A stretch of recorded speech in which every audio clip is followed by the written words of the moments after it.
RDC TV. O Rio Grande se conecta aqui.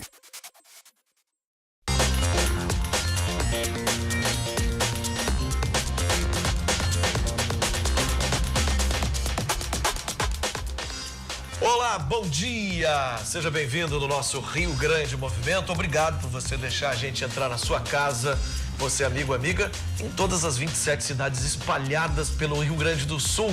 Bom dia, Lília Belim. Muito bom dia para o Forcolém, muito bom dia para você que está iniciando essa manhã nos acompanhando aqui no Rio Grande Movimento, onde trazemos muitas entrevistas e informação todas as manhãs até a 1h da tarde. Uma quinta-feira com clima de sexta, né? Porque amanhã é feriado, então a gente tá meio que... Exatamente. Por falar em clima, vamos Mas falar nós somos do operários da voz. Nós estaremos aqui ao vivo, né? Estaremos aqui normalmente, amanhã e no sábado aqui com você. E o Forcolém falou em clima, a gente já lembra aí da temperatura, para saber como é que vai ser aí nessa preparação para o feriado, para você que vai ter feriadão aí, já ir se programando. Vamos ver como é que tá o tempo hoje já. Nessa quinta-feira, onde muita gente já está se preparando para viajar, o tempo é muito bom. Temperaturas mais altas, inclusive na maior parte do estado. Temos sol em todas as regiões. Aqui na região metropolitana e aqui em Porto Alegre, a gente amanheceu com a temperatura mais baixa, de 8 graus, mas já está em ascensão, já está aumentando.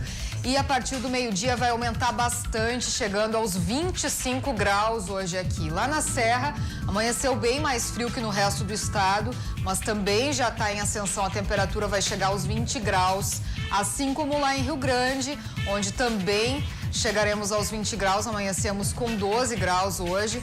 Lá em Passo Fundo, amanhecemos com 7 graus, mas chegaremos aos 24 hoje.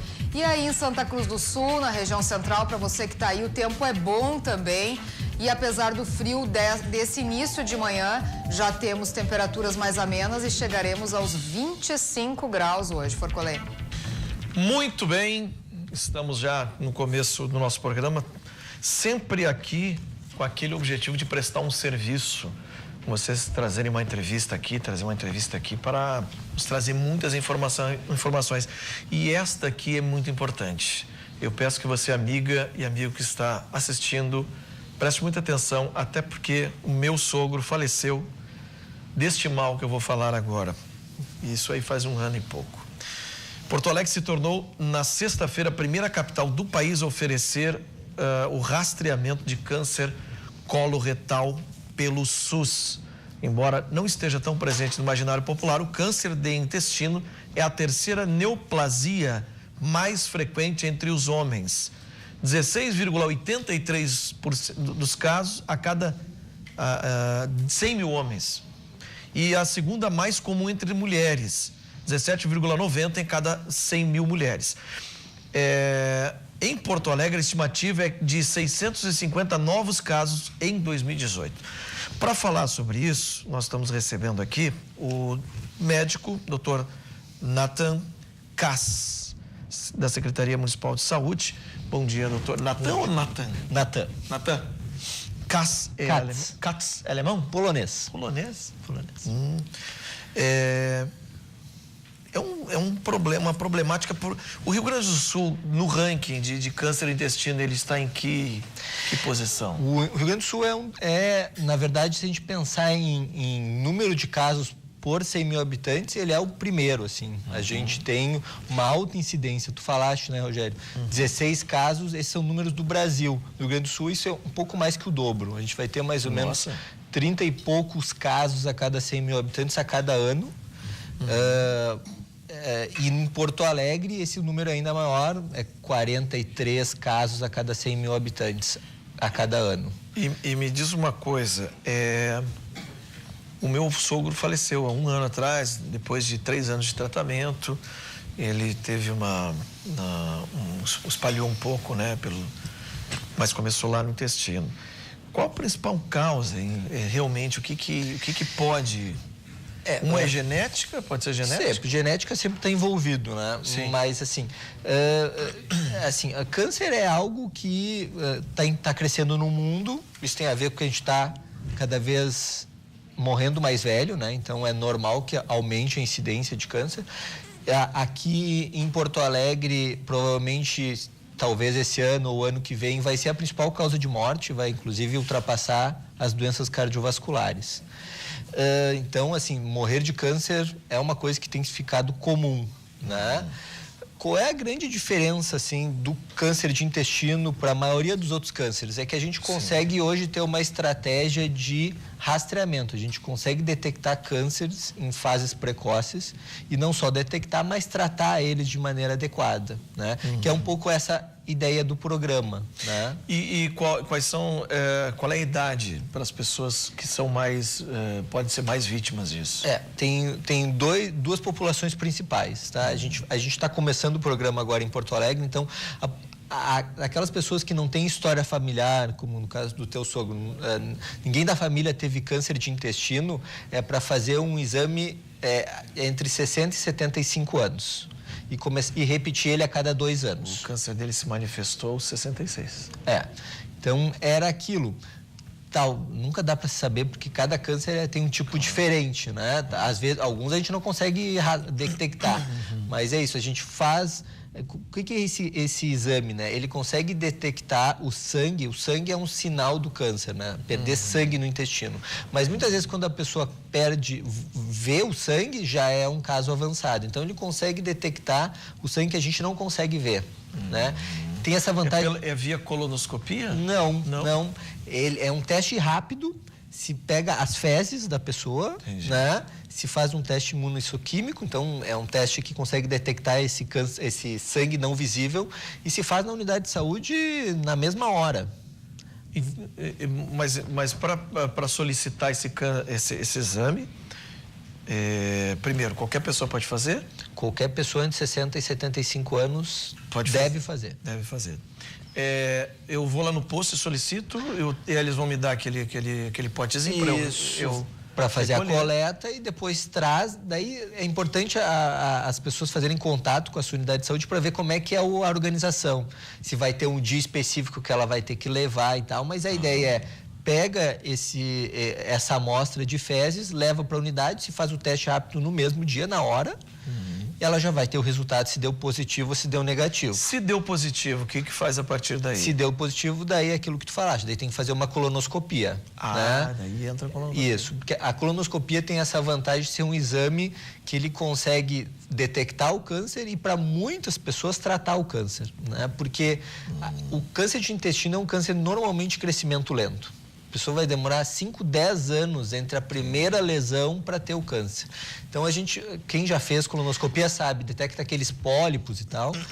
Pólipos são quase sempre precursores dos cânceres. Então, quando a gente está... pólipos? O pólipo é um crescimento do tecido, assim. O tecido cresce para dentro do intestino. E a colonoscopia, a gente consegue já tirar o pólipo. E quem tem diverticulite, né? É o nome? Que sangra... não tem nada a ver com a situação. Não, é outra doença, não tem nada a ver.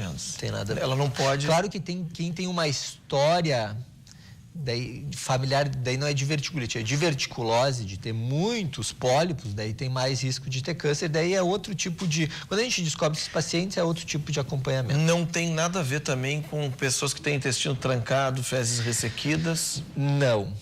Os fatores de risco para câncer de intestino são basicamente as questões alimentares, né? Consumir muita proteína, consumir... Só proteína, não põe nada de salada no... consumir... Por isso que nós somos tão clientes do câncer assim aqui no Sul. Sem dúvida, cigarro é um fator de risco muito importante para câncer de intestino e para diversos outros cânceres. Claro. A gente se acha que obesidade também pode ter a ver, né? Então, assim, hábitos de vida saudáveis sempre previnem não só câncer de intestino, mas vários outros. Fiz a colonoscopia, o senhor detectou lá essa fase inicial. Fiz a colonoscopia, confirma, você tem um início de câncer. Como é que é o tratamento dele? Ele é fácil de debelar nesse início, assim? No início é muito fácil. Se tem essa questão do pólipo, assim, né? A gente descobre um pólipo, a gente tira o pólipo na colonoscopia e dependendo do tipo de pólipo, a gente faz o acompanhamento. É uma microcirurgia, pode se chamar de uma cirurgia eletiva? Não. Nem é uma cirurgia, porque ele durante o procedimento da colonoscopia, ele entra como tipo uma tesoura e corta aquele... Por que eu faço tantas perguntas chatas e detalhadas? Porque o povo, entendeu? Não, mas porque não é as chata. pessoas, entende? As pessoas querem esmiuçado, né? Porque elas ficam lá... É uma coisa assim, que eu entendo o telespectador e eu me coloco no lugar dele. O senhor aqui é o cientista, é o técnico, o médico. E aí as pessoas já não aguentam mais falar nisso, né? Porque sempre tem ou um amigo que teve algum problema de câncer em algum, ou um parente, uma coisa. A pessoa já fica assustada, agoniada. Está numa idade avançada, ela começa a ver sinais. Por isso eu perguntei, fezes ressequidas, diverticulite, porque a pessoa já... Não, peraí, eu tenho diverticulite, é sangue pelas fezes, aí eu já tô condenado, né? Você sabe como é que é a cabeça das pessoas. Mas é muito importante que tu falaste o seguinte, porque esse exame que a gente está fazendo é para pessoas que não sentem nada. Tenho 60, 75 anos, não sinto nada, estou super bem. É importante fazer para tentar detectar. Ah, não, mas eu estou diferente, estou mais constipado do que é o normal. É importante ir no médico, porque uma das manifestações do câncer, mas isso já em estágio avançado, é ficar com constipação, porque o câncer bloqueia a passagem das fezes, né? Mas é diferente. Isso aqui é para pessoa que não sente nada, está super bem. É importante ir fazer o exame para ver, porque é isso, se tiver um pouco de sangue nas fezes, que ele nem está vendo, né? Ele faz a colonoscopia, e a colonoscopia, na maior parte dos casos, vai conseguir não só ver se tem ou não, mas inclusive fazer o tratamento. E mesmo aquele que já tem um câncer ali, que descoberto no início, não tão no início, se a gente consegue fazer o diagnóstico antes, quando já a pessoa não está sentindo ainda, tem muito mais chance de cura ou mesmo de prolongar a vida, né? Entendi. O câncer de intestino tem esse problema. Quando ele dá sintomas, já é tarde. Já é tarde. E daí a gente tem uma mortalidade extremamente alta. Além de ter muito caso, muitas dessas pessoas vão morrer de câncer de intestino, né? No Rio Grande do Sul, se estima que é algo em torno de 1.700, 1.800 pessoas no ano. Agora eu vou lhe perguntar sobre se é lenda urbana ou não é. O senhor sabe que tem vídeos que eles propagam aí pela internet e tal, né? E até nós estávamos falando ontem de fake news. E eu sou um jornalista que fico puxando a orelha dos meus seguidores. Cuidado com fake news, nós temos que ter fonte apurada de todas as notícias. E elas vêm da saúde, da segurança e tal. Tem um negócio que você senta no vaso para defecar, porque ir aos pés é só nós aqui que vamos, né? Você fala lá em cima no Rio, São Paulo, vou aos pés. Você vai onde? Não, um folclore. Mas aí diz que põe um banco para subir um pouco o joelho, que daí diz que o intestino fica direitinho com a posição que seria agachado, como se fazia antigamente. Isso é lenda? Isso não... lenda não sei, mas assim, não tem nenhuma evidência que isso ajuda em alguma coisa. Sim. Mas também tem a ver com, às vezes, como a pessoa se sente também, né, Rogério? Pô, se a pessoa se sente mais confortável, né? Eu tentei não sentir muito. Tem uma coisa, a coisa mais importante de ir aos pés daí é para outra doença, hemorroida, né? O ideal é...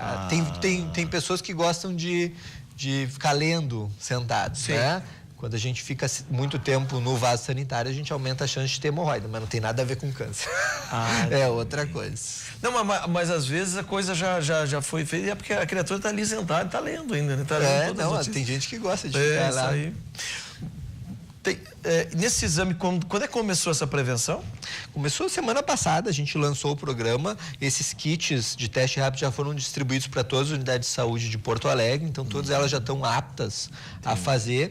O formulário que a unidade vai preencher é um formulário eletrônico, então a pessoa já vai sair com o laudo na hora do resultado do teste, e se tiver que fazer a colonoscopia, já vai ser encaminhado para fazer uma consulta para fazer. E aí tem uma outra coisa que a gente não falou, que tem um pouco a ver com o teu sogro. Isso vale para pessoas que não têm nada e não tem nenhum familiar próximo, pais, irmãos, filhos, familiares, que tem câncer de intestino. Para quem já teve um familiar próximo com câncer de intestino, daí é outro tipo, daí faz colonoscopia direto, dependendo da idade que o familiar teve. A mãe dele teve câncer, mas não foi no intestino, mas ela já tinha um histórico, né? E ele estava saudável e até ele se alimentava de uma forma saudável, relativamente, comia saladas e coisas, tomava bastante água. E quando foi essa constipação de 10 dias, assim, que ele não conseguia ir, foi num posto e tal. Quando foi encaminhado ao hospital, descobriram que tinha uma laranja no canal, né? Que não deixava mais passar nada. E eles tiveram que já operar ali. E aí começou um processo muito terrível. Muito doloroso. Porque já está em estágio mesmo. Era uma laranjinha que ele tinha, assim, que trancava totalmente, né? Então é isso que a gente quer. A gente quer pegar nesses estágios iniciais e evitar. Claro que a gente não vai conseguir evitar todos os cânceres de intestino, mas evitar uma parte deles. Mas, doutor, vamos deixar claro assim no serviço aqui de informação. Agora o telespectador está nos vendo, uma mulher lá de 60, um homem de 60, e diz, agora eu vou no posto mais próximo e vou solicitar aquilo que o doutor Nathan está falando aqui.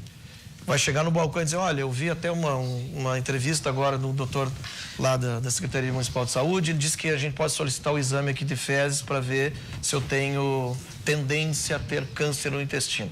O atendente lá do balcão vai entender isso? Está preparado? Claro, tem que estar preparado. Tem que estar preparada. Não precisa fazer nenhuma ficha no posto, nem um encaminhamento de médico, nada. Nada. O querer da pessoa ali. É isso. Normalmente, quem vai fazer isso são os enfermeiros. Os enfermeiros estão aptos a fazer o teste rápido, como eles fazem de outros, né? Então, é chegar, pegar o potinho para coletar, combinar na unidade quando é que é o dia que coleta o exame, quando é que vai trazer o exame, faz o teste, dependendo do resultado, se veio negativo, repetir em 2 anos. Se veio positivo, daí tem que fazer a colonoscopia. Ok. Agora eu vou lhe contar sobre ir aos pés. O senhor sabe da história? O senhor tem conhecimento? Não. Não. Muito antigamente, né? Quando os banheiros eram diferentes, então a pessoa que ia fazer não se sabia se a pessoa ia fazer o 1 ou 2. Aí alguém dizia assim, vai lá e vê se as calças foram aos pés. Se as vestes foram aos pés. Aí a pessoa olhava, foram, então deixa em paz, não me incomode. E aí, dentro do Rio Grande do Sul, se pegou essa, entendeu? A pessoa vai aos pés, eu vou aos pés, e aí tal. E eu achei que, quando eu morei no Rio de Janeiro, não. Aí, onde é que você estava? Eu fui aos pés. Foi aonde? Você foi aonde? Eu digo, fui aos pés. Eu... Entendi não, o que você está fazendo? Mas é uma expressão gaúcha. Aí eu descobri, fui pesquisar, é uma expressão bem gaúcha. Mas legal. Doutor, o senhor fala muito bem, hein? Gostei. O senhor fala bem, é bem didático aqui e ajuda muito. Isso ajuda muito na hora de divulgar um processo. Não, né? para nós é super importante isso, né? Porque depende muito das pessoas procurarem o posto de saúde para fazer o teste, né? Sim. É o único jeito do programa funcionar. Amigo, amiga, você que tem mais de 60 anos, por favor, procure o posto mais próximo e faça É rápido, como disse o doutor, você vai coletar as fezes, vai levar depois lá no posto, vocês vão fazer um teste. No mesmo dia você vai ver se tem propensão. Então não tenha medo. Eu prefiro, eu sou aquele paciente meio... Eu não sou covarde, eu sou medroso. Covarde é aquele que não vai. Eu sou medroso, eu vou e faço todo o mapeamento para ver se o que tem, check-up, eu quero fazer tudo, né? Para ver se tem alguma coisa que eu possa agir antes. Senão depois não adianta, né? Isso, e tem outros também, não é só o câncer de intestino, tem câncer de mama, que é importante, é a principal causa de câncer para as mulheres. Para as mulheres mais jovens tem o câncer de colo de útero, que também é algo muito importante se fazer. Os homens, a próstata? Os homens, a próstata é algo discutível hoje, Rogério, se precisa fazer todo mundo, mas vale a pena consultar e discutir com o médico, se vamos fazer ou não. Entendi. Tem a questão de pressão alta, que é algo também que é uma causa muito importante de morte hoje ainda no Brasil. Então, ir na unidade de saúde de vez em quando faz bem. Faz bem. Doutor Nathan Katz, médico da Secretaria Municipal de Saúde aqui de Porto Alegre. Muito obrigado pelas explicações. Foi um prazer. Seja bem-vindo sempre aí. Muito obrigado. Lilian Abelim, mais entrevista temos para o próximo bloco. Forcolen, a gente vai falar sobre educação, sobre os índices que foram divulgados pelo Ministério da Educação na última segunda-feira a respeito do desempenho das escolas aqui no Rio Grande do Sul. É daqui a pouquinho, depois do intervalo.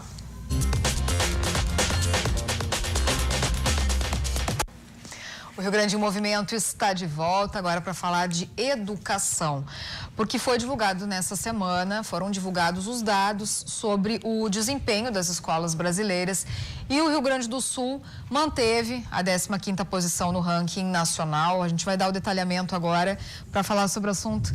Recebemos aqui no estúdio a Sônia Rosa, representante da Secretaria da Educação do Estado, diretora do Departamento Pedagógico. Muito bom dia, bem-vinda.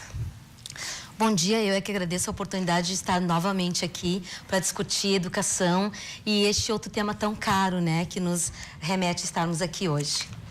Pois é, Sônia, a posição, então, do Rio Grande do Sul se manteve, né, em relação ao ano passado, está em 15º no país, mas não foi batida a meta, né, tanto na rede do ensino fundamental, como também do ensino médio. Quais eram essas metas? Então, eu queria iniciar minha fala um pouco na contramão do que as grandes mídias vêm publicando, né? É verdade. Estamos satisfeitos com os índices que o Estado do Rio Grande do Sul atingiu? Claro que não, né? Por óbvio que não.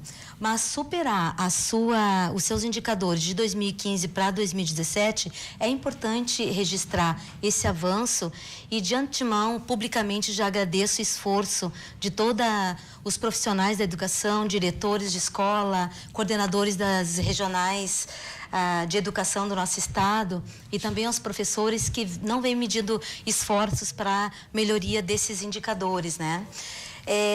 Pensar que no cenário nacional isso também não é comemoração para ninguém, é muito verdadeiro, porque se nós formos pensar em 15º lugar, ok, mas só no ensino médio, por exemplo, né? Quem é que está em primeiro lugar?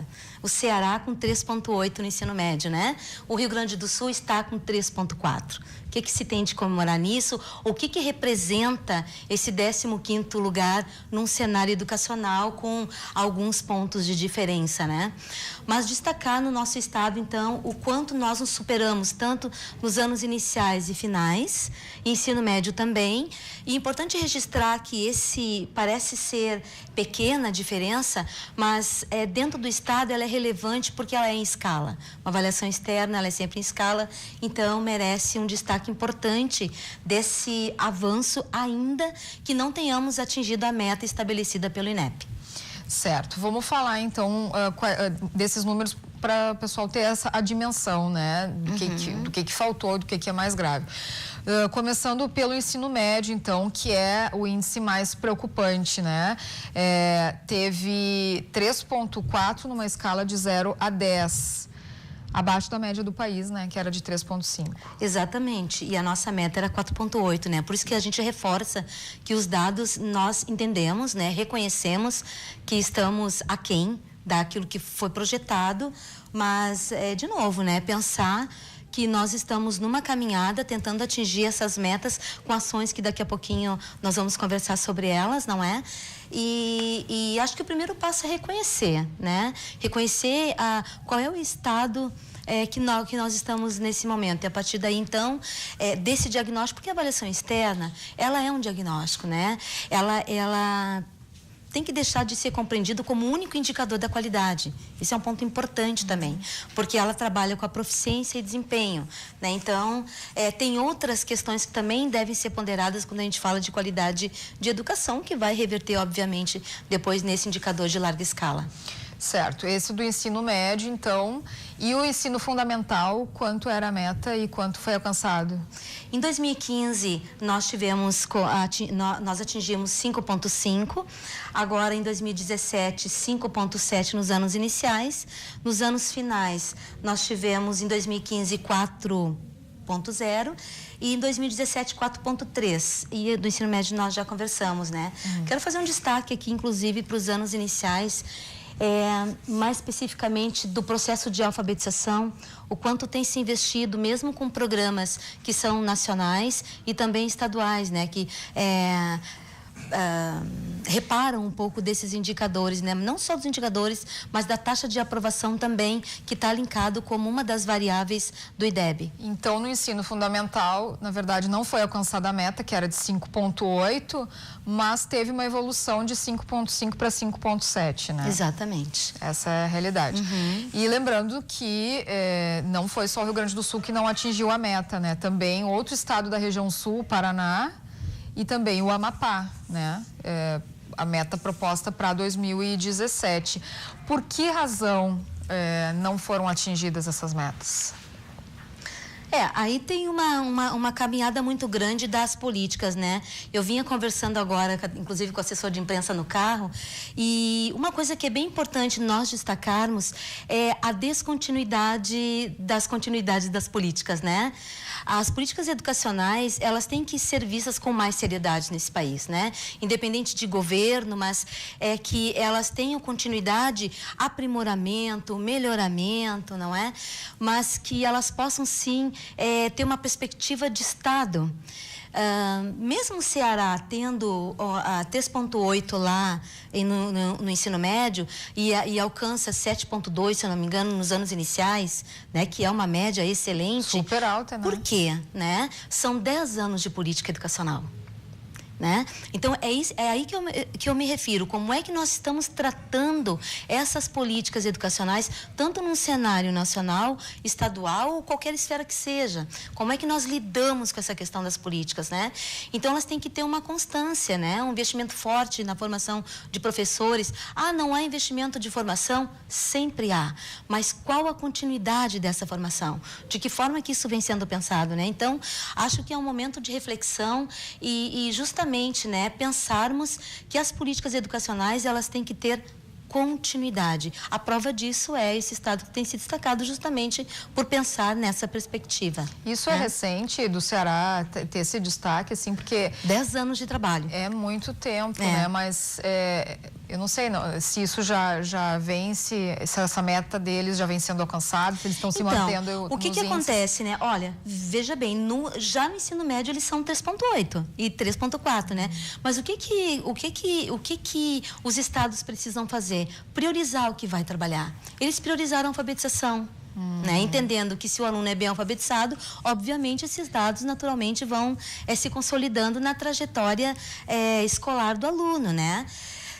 Mas o Rio Grande do Sul teve boas médias, assim como eles também têm essa disparidade, aqui a gente teve também boas médias, como tu citaste antes, né? Exatamente. Nas séries iniciais, né? Os anos iniciais, eles têm sido o foco tanto do governo federal com as políticas de formação e aí, de novo, em território, né? Associando os estados e os municípios trabalhando em regime de colaboração, que isso que é bem importante.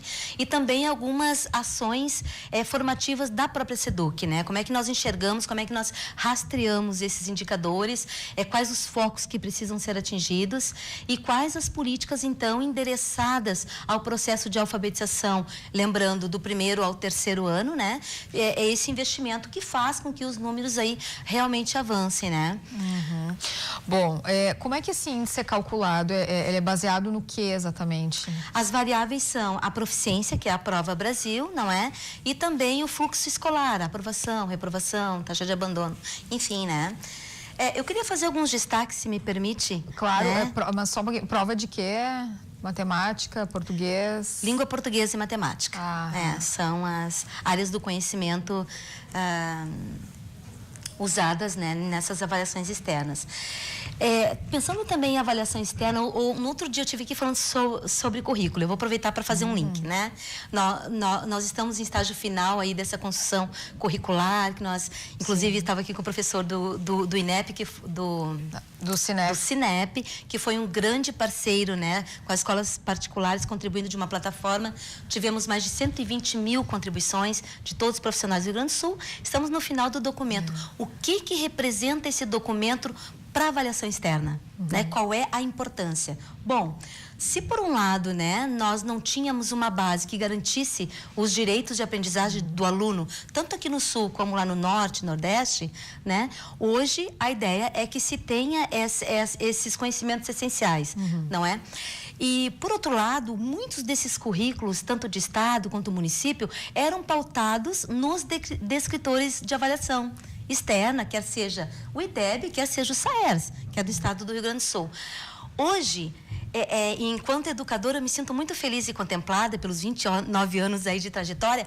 Há um deslocamento né? Há uma mudança dessa lógica.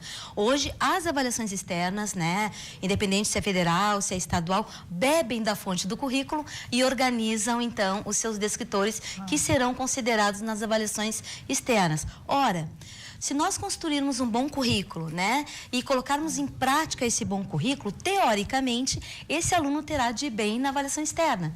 Então, é isso que a gente já está pensando nas próximas avaliações, né, que isso converse, que não se trabalhe mais pedagogicamente por causa das avaliações, mas que se trabalhe, né, pensando na formação integral desse sujeito para a vida, mas que ele tenha condições, então, de realizar essa prova com mais tranquilidade, entendendo que os descritores estão ali pautados ou na BNCC ou no próprio referencial curricular gaúcho. Acho que esse deslocamento é bem importante de se analisar. A Base Nacional Comum Curricular, então vem como um instrumento para modificar, né, a situação. Exatamente. Bom, e como melhorar esses índices, então? Quais são as ações da Secretaria? Então, uma questão que é importante destacar é que em 2016, a Secretaria de Estado da Educação, ela retoma a sua avaliação externa, que é o SAERS, né? Então, nós realizamos o SAERS 2016 e a partir desse diagnóstico, né, todas as escolas que ficaram abaixo do básico no estado do Rio Grande do Sul, junto com as coordenadorias regionais de educação, nós organizamos plano de ação estratégico para essas escolas, que, por suas vezes, as coordenadorias na sua região organizaram os planos de intervenção na escola, né? Aquela cultura de gestão de resultados, olhar para aqueles números, o que se faz com esses números, afinal de contas, né?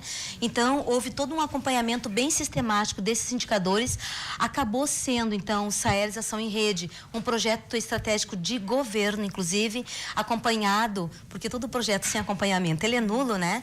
Mas ele é acompanhado pelo Sistema de Monitoramento Estadual. E hoje os próprios diretores de escola se enxergam naquele painel e vão colocando se o seu plano de ação, o seu plano de intervenção está adequado ou não está adequado e o que é preciso melhorar sistematicamente. Então, toda essa formação desses profissionais, né, de acordo com as escolas que estavam abaixo do básico, também uma formação desses gestores, para eles entenderem o quanto o indicador ele é importante, diagnóstico para as ações didático-pedagógicas. O quanto isso tem sido relevante e já cria uma cultura de olhar para essa avaliação externa nacional, visando a nossa avaliação que é interna. E uma outra grande diferença, tanto entre o IDEB e o SAERS, é justamente isso. A Prova Brasil foi realizada o ano passado, né? Ali em 2017, e nós estamos em setembro, não é? Agora nós temos os resultados, né, e microdados. Por que os estados resolvem fazer as suas avaliações? Porque esse ano é um ano de SAERS, de aplicação do SAERS novamente, ele é a cada 2 anos, né? Então, nós temos ali, final de outubro, início de dezembro, a aplicação das provas e em janeiro, fevereiro, nós já temos os resultados. E resultados não apenas aqui, como nós temos bruto, né? Nós podemos olhar os microdados dessa avaliação e chegar na escola, na turma e no aluno, né? Quais são os descritores que ele atingiu, que não atingiu, e isso é uma gama importante que volta para a formação dos professores para trabalhar com aquilo que não está contento dentro das áreas do conhecimento. Que maravilha, então já não falta muito, né, para a gente já ter esses resultados e chegar ao principal ali, que é o aluno, né? É essencial chegar... Nós falamos em qualidade de educação, né? É sempre bom lembrar que não só a avaliação, que não só a metodologia, é um conjunto de ações que faz com que a qualidade da educação se dê, né? Por exemplo, se nós formos pensar em infraestrutura, que tem a ver com a ambiência do aluno, o quão é bom estar naquela escola que é acolhedora, que tem um espaço bacana, nós temos hoje 1.300 escolas das 2.500 com algum investimento financeiro para infraestrutura. Isso também é importante analisar, né? Teria essa questão do referencial curricular gaúcho, é bem importante, mas tem um outro projeto também, que é piloto, em 21 escolas do estado do Rio Grande do Sul, que é como aliar a gestão à tecnologia, né? No que se diz a questão da frequência escolar, né? Através de uma plataforma com um aplicativo, e o quanto os pais podem acompanhar esses alunos, se estão frequentes, o que foi trabalhado, por exemplo, na segunda-feira, nas ciências da natureza, o professor já registrou ali online, na hora ele sabe o que o filho está estudando, não é? E também, ele é um instrumento bem importante para o gestor, né? Que olha na plataforma uma radiografia, né? Dessa escola, um painel de indicadores dessa escola que também pode desdobrar depois nas turmas, enfim, certo. E ter todo um trabalho significativo. Não tem ainda uma data, né, para esse aplicativo já entrar em funcionamento. Ele já está funcionando em 21 escolas. Já está funcionando. Que maravilha. É verdade. Então, é claro que hoje são só 21 escolas, né? Mas a ideia é justamente fazer o piloto que dê bem certo para a gente poder, então, pensar num plano de expansão dessa ferramenta importantíssima, justamente para trabalhar esses indicadores, né? Tá ótimo. Muito obrigada pelos esclarecimentos. Até uma próxima. Muito obrigada, eu que agradeço. Forcolenho, que teremos na sequência?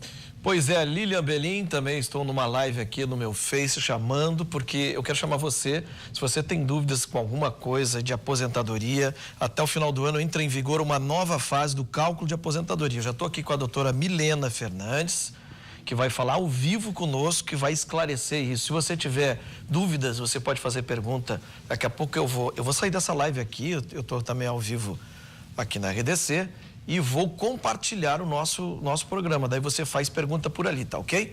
E nós vamos para um breve intervalo comercial e já voltamos.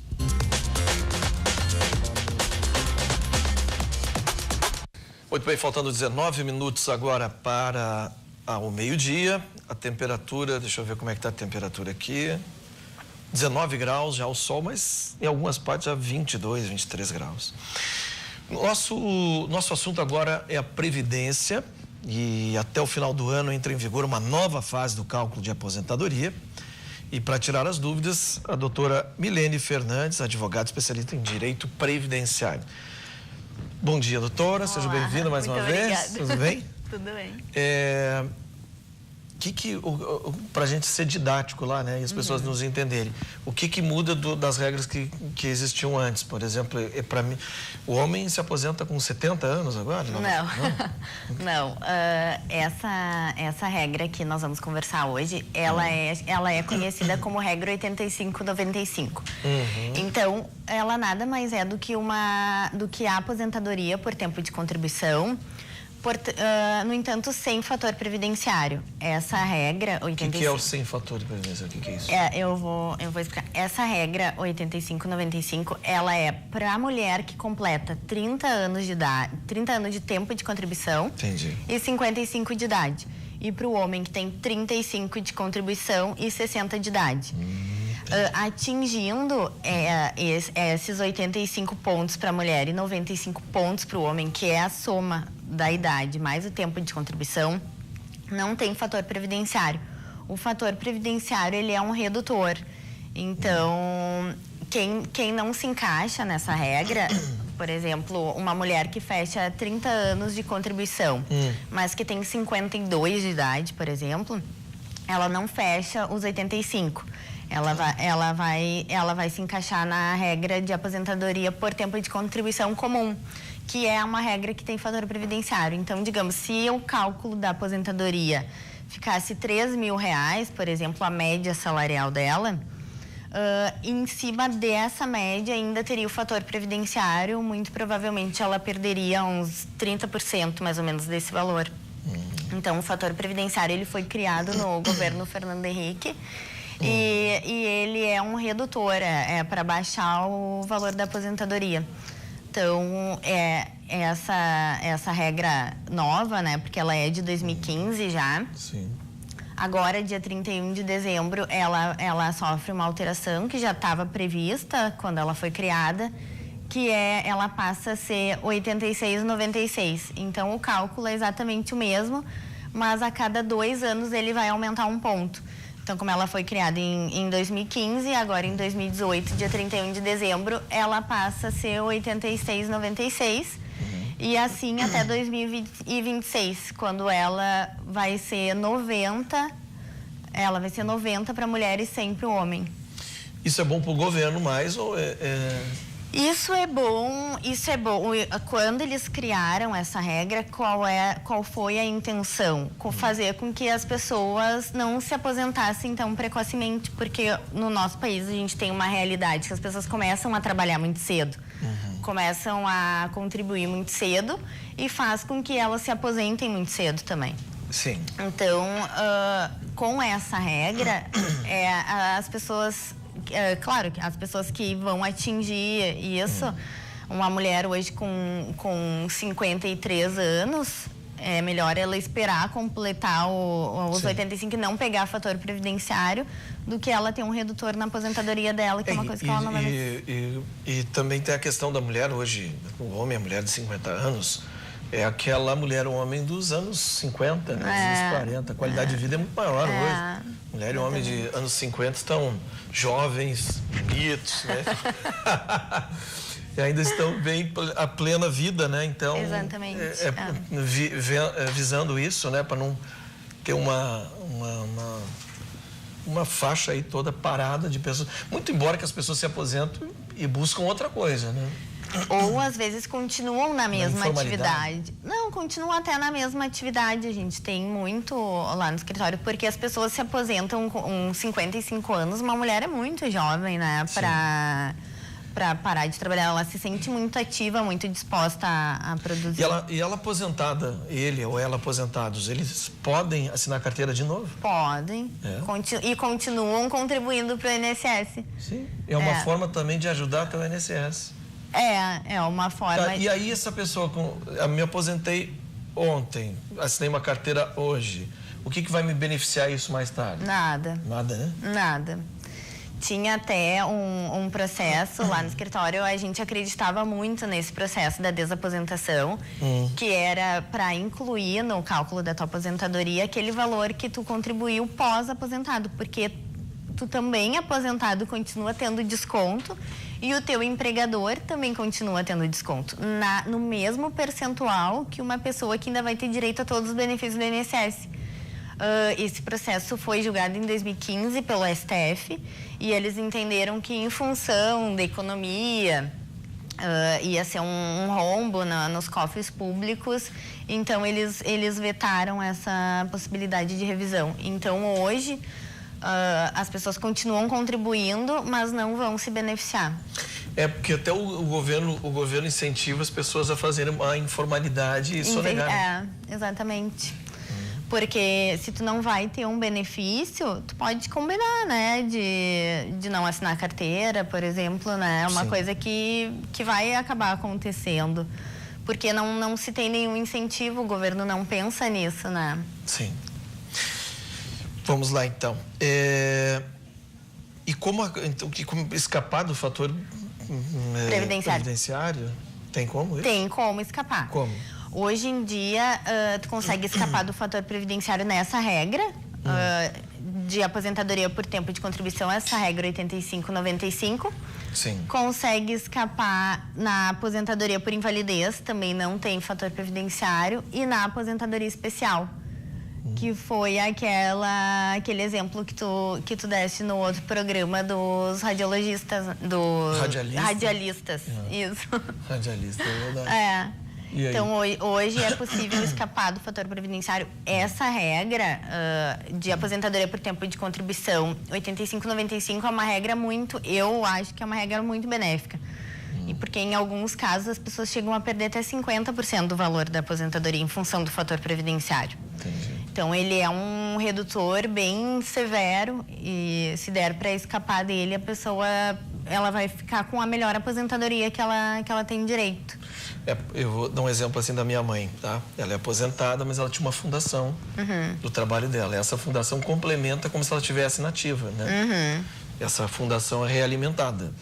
Hoje, ela desconta também para essa fundação, porque também senão a fundação quebra e não é. Então, ela recebe exatamente o que ela teria de receber se ela estivesse nativa, com as letras, que ali tinha letras que ela ganhava, né? Da antiga CRT. Sim. Né? A antiga CRT que tem uma fundação antes mesmo de ela ser privatizada pelo governo Brito ali. Então, quem tem fundação também é uma previdência particular, né? Isso, é uma previdência privada. Privada, isso.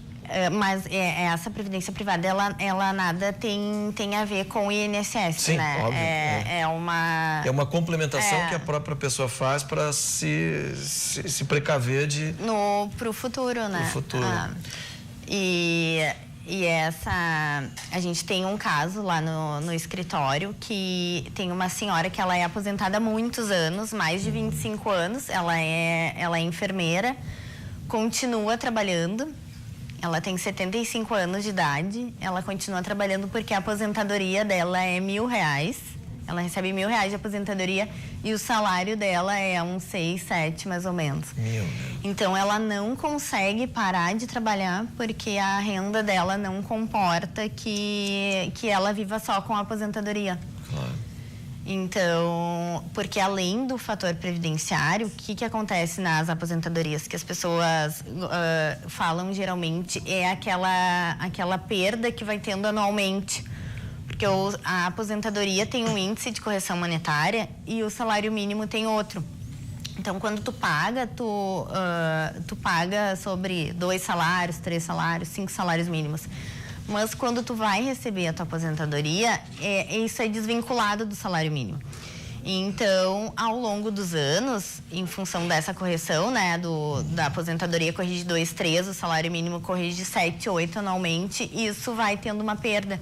Então, a pessoa que se aposentou ganhando R$3.000, em 20 anos ela vai estar ganhando 1.200. Caramba. É uma perda bem significativa e como essa perda ela é prevista em lei, então não existe a possibilidade de fazer uma revisão, nada nesse sentido. Então, uma perda natural. Por isso que quanto melhor ficar a aposentadoria da pessoa na data que ela implementar os requisitos, é muito mais benéfico porque essa outra perda ela já vai ter. Entendi. Ok, doutora Milene Fernandes, advogada, especialista em direito previdenciário, mais uma vez aqui conosco, trazendo as explicações, informações pertinentes. Obrigado, doutora. Muito obrigada. Obrigada. Vamos, Lilian Belim também já está recebendo mais um convidado, mais entrevista, Lilian. É isso mesmo, a gente vai falar sobre atividade física, todos os detalhes aqui com um especialista no assunto, professor, porque foi divulgada uma pesquisa que aponta vários dados aí a respeito da atividade física realizada pela OMS, a Organização Mundial da Saúde. Temos dados mundiais e aí eles são um pouco alarmantes. Depois do intervalo, a gente traz para você, não sai daí.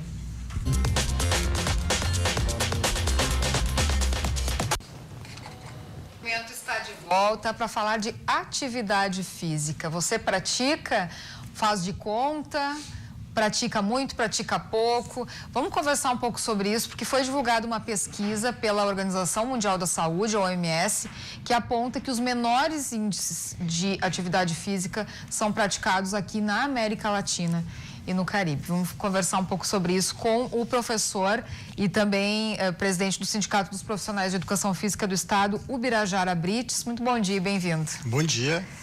Bom dia a todo o público telespectador.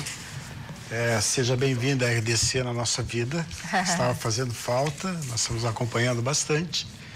E estamos aqui, então, para falar da importância do exercício físico na vida das pessoas.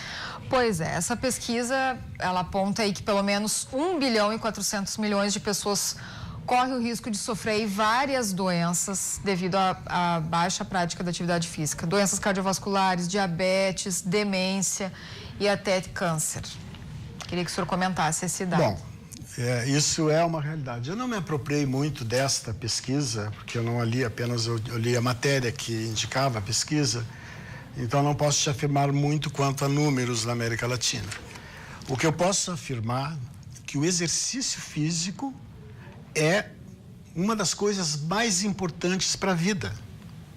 Nuno Cobra, que foi o preparador físico do Ayrton Senna, que é famoso, ele falava que um tripé da saúde é o seguinte: uma boa noite de sono, o sono é fundamental, exercícios físicos adequados e uma boa alimentação. Esse é o tripé da saúde.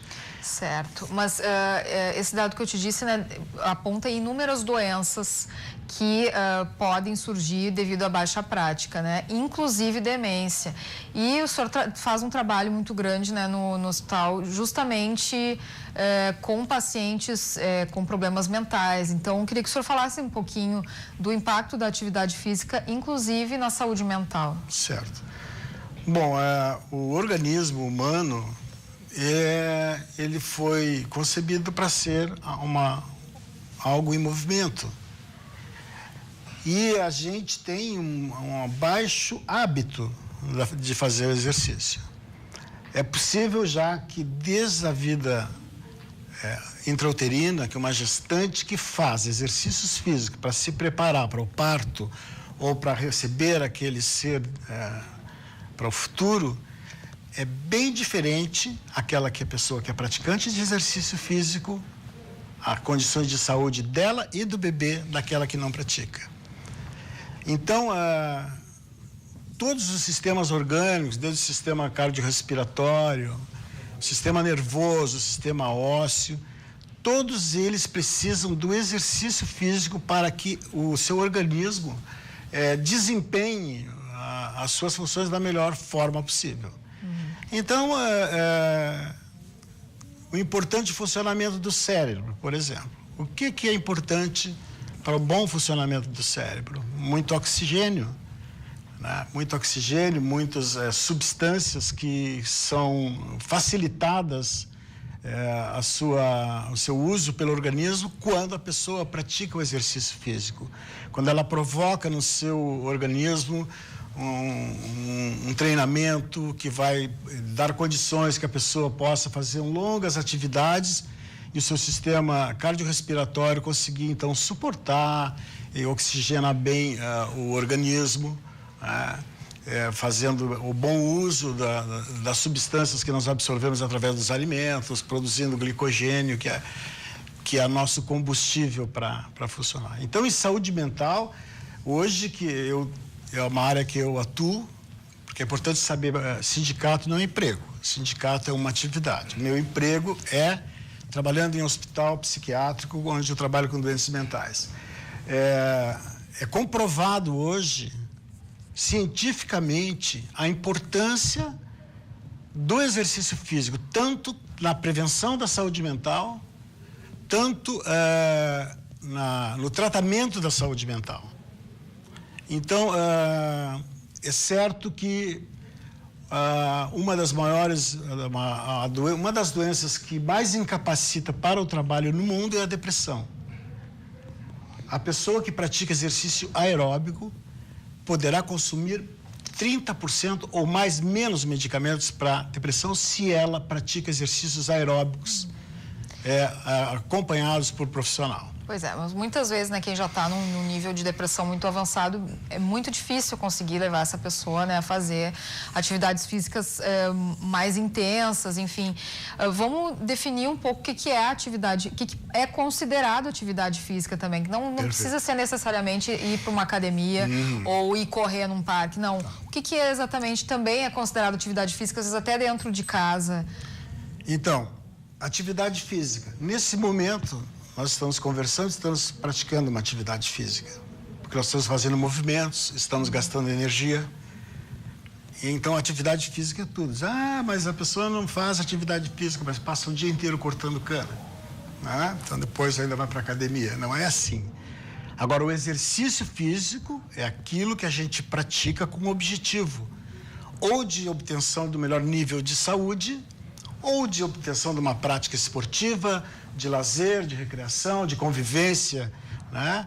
Porque ainda tem o exercício, a questão social, que é retirar, por exemplo, as crianças da rua, evitar que fiquem ociosas e fiquem à mercê do uso de substâncias. Então, o exercício físico é esse que a gente faz com um objetivo e que deve começar na família. O hábito vem da família. A família tem que incentivar, tem que praticar junto, tem que ser como uma obrigação da família. Logo a seguir vem a escola, que infelizmente no Brasil A educação física escolar não é muito apoiada, deveria ser 100% apoiada, porque na escola, o bom profissional de educação física vai ensinar. Anda pela rua e presta atenção ao jeito que as pessoas caminham ou correm. Poderia, se tivesse um bom profissional de educação física na sua escola, ele teria o maior proveito, evitaria problemas ortopédicos, enfim. Então, exercício físico é uma coisa. Atividade física é sempre, claro. O exercício físico também é uma atividade física. Bom, e na terceira idade, como avaliar, né? É sempre bom, porque é mais difícil, muitos idosos têm medo de praticar atividade física, né? Por conta dos vários problemas de saúde que eles têm, ou das dores, né? Como ter essa medida, assim, como avaliar? A regra sempre é bom, independente do problema que o idoso tem, por exemplo? Sempre é bom. Mas veja assim, aí pensamos no idoso. O idoso que nunca praticou exercício físico, ele vai ficar com medo de fazer.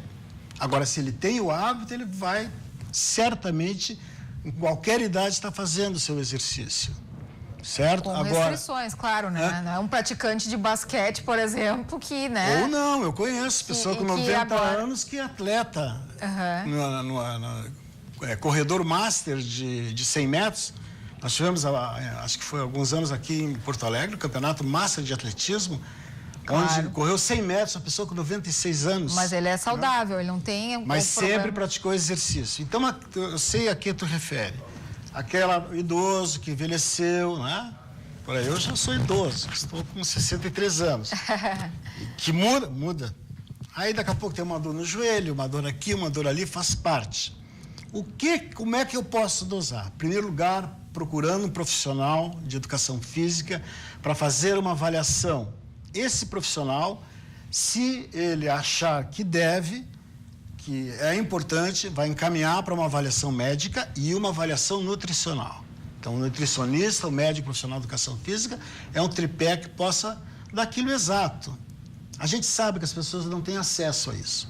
Por isso que eu te falava, né, que eu sonho aí que algum novo governante faça um projeto obrigando em todas as unidades sanitárias de saúde a presença de um profissional de educação física para ajudar aquelas pessoas que poderiam tomar menos medicação, por exemplo.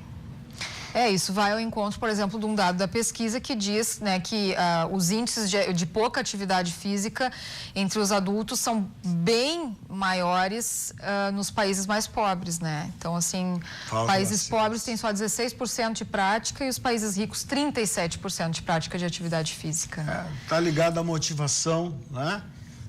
As pessoas pobres não têm, de repente, uma TV para ver o esporte. Qual é a importância do esporte profissional? Não, motiva. Precisamos motivar as pessoas, né? Peguemos Porto Alegre como exemplo. Cada vez tem menos espaços para prática esportiva livre.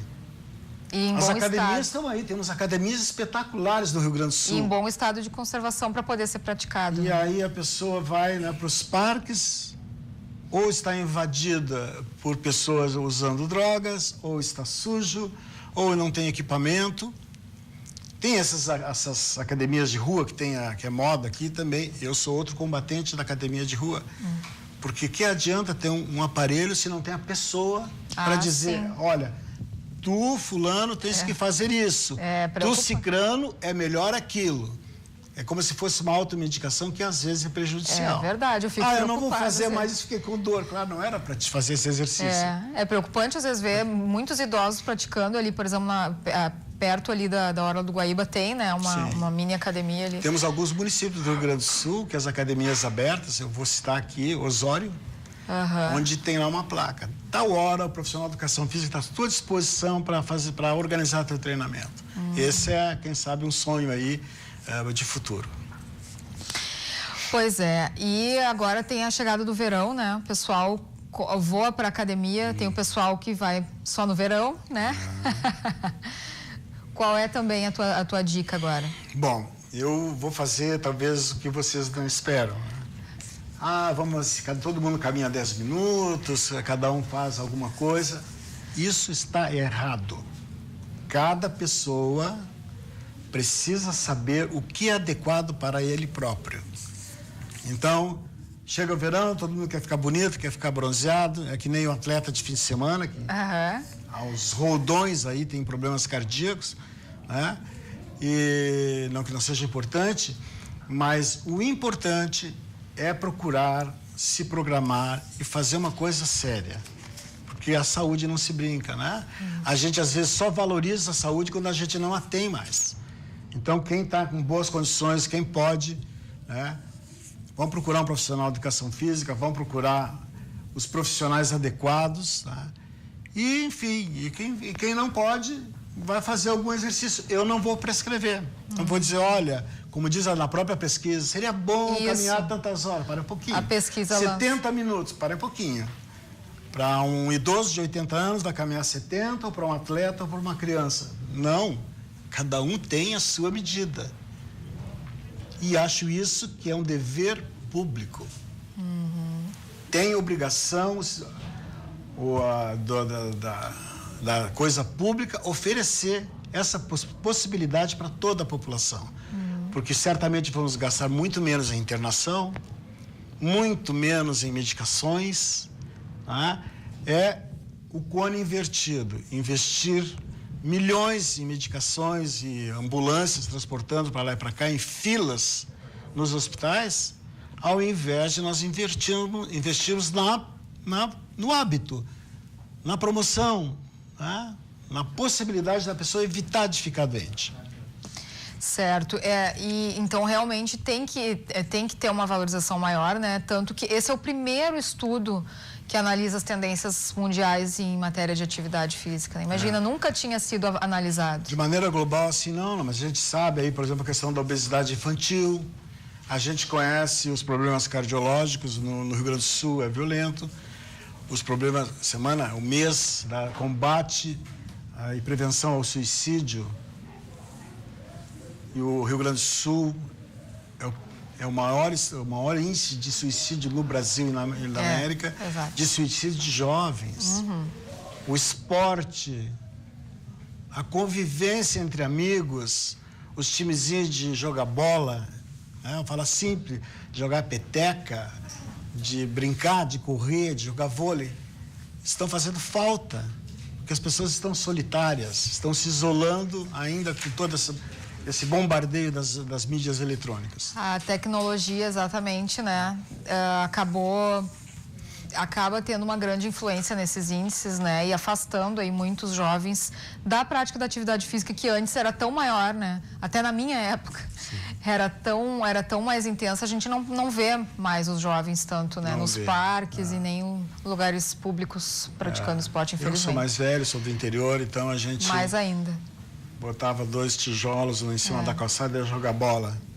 Ia gastar energia, ia se divertir, né? Então, hoje, é preciso que haja incentivo muito grande. Mais políticas. Políticas de incentivo a todas as idades, tá? De irem para a rua, de se sentirem seguros, de ter espaços limpos, organizados e que tenha a orientação também disponível para todas as pessoas. O SUS agora está incluído o profissional de educação física no SUS, mas só para dentro dos ambulatórios e hospitais. Mas o SUS bem que poderia oferecer para a população assim um profissional de educação física para prescrever seus exercícios, acompanhar, enfim. Nós buscamos o exercício como qualidade de vida em busca da felicidade. Afinal, nós estamos aqui para sermos felizes. Maravilha. Muito obrigada pela tua participação. Volte sempre aqui no programa. Muito obrigado. Eu que agradeço a oportunidade. Deixo um abraço para todos os telespectadores e muito sucesso aqui para vocês todos. Muito obrigado pela receptividade. Obrigada, professor. Agora a gente vai para um rápido intervalo, já voltamos com mais informação aqui no Rio Grande Movimento. Fica aí.